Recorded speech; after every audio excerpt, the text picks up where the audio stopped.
Honi Soit Qui Pense.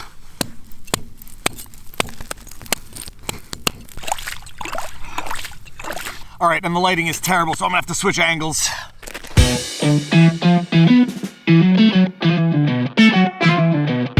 Honi Soit Qui Pense. Shame on he who thinks evil of it.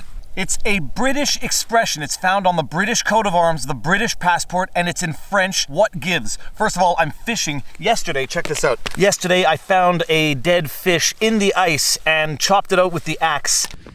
We are walking in the ice and we see a little minnow in the ice. We're gonna hack it up.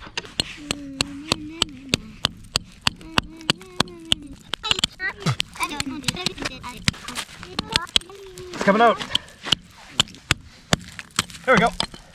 You got it. Boom shakalaka. We can go fishing. Can I see the Look how cool that is. Can I see the fish? Oh, he's down. You okay? Yeah. I didn't go far enough. And I'm going to use this fish to go ice fishing.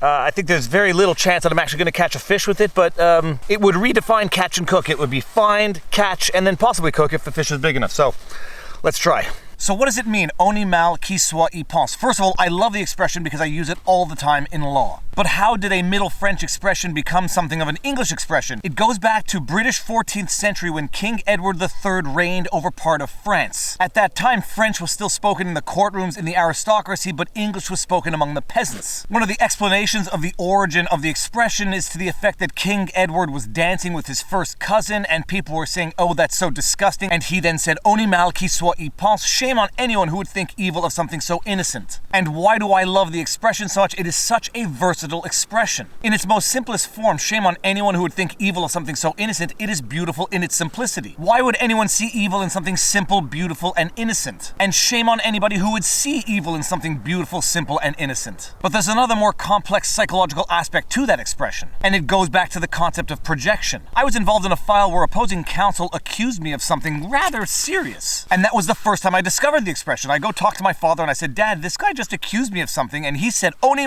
Soit Qui Pense." You would have to have those thoughts and intentions yourself in order to accuse someone else of having had those thoughts and intentions. Kids are ready to open presents now. Oh boy, Christmas morning. I probably shouldn't be doing this right now. Hey Siri, text wonderful wife. 5 minutes, period. A real 5 minutes, period. Promise, smiley face. When it comes to projection, there is the conscious and the subconscious aspect of projection. You have the Saul Alinsky sort of accuse others of doing what you are doing so as to create confusion. In fact, I'm not even sure that that is one of Saul Alinsky's rules for radicals. I think I remember misquoting Saul Alinsky at one point in time in one of my previous vlogs, but there is that idea. Accuse others of doing what you are doing so as to create confusion. But then you have the subconscious aspect of projection. When someone knows the thoughts that they have, they can oftentimes assume other people have those very same thoughts. And they may not even know that they're projecting that onto the other person. It's like the expression goes, the greatest curse of the liar is that they can never trust anybody else. I happen to think the greatest curse of the liar is that nobody can trust them. There is nothing worse in this world than not being able to be trusted. It's why lying is one of my pet peeves, because once you can no longer trust someone, it is impossible to have any form of discourse with that person. Honi Soit Qui Pense. Shame on he who would think evil of it.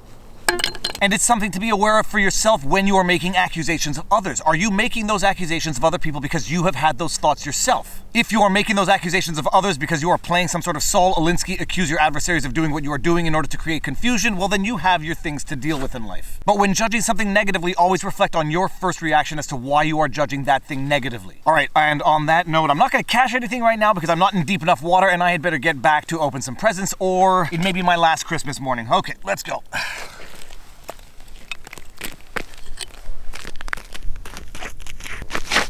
Oh yes, and before I go, Merry Christmas, Happy Hanukkah, Happy Holidays, Happy New Year, nothing but health and happiness in 2020. That is all that matters. Peace out. Now you know you're blowing. Booyah.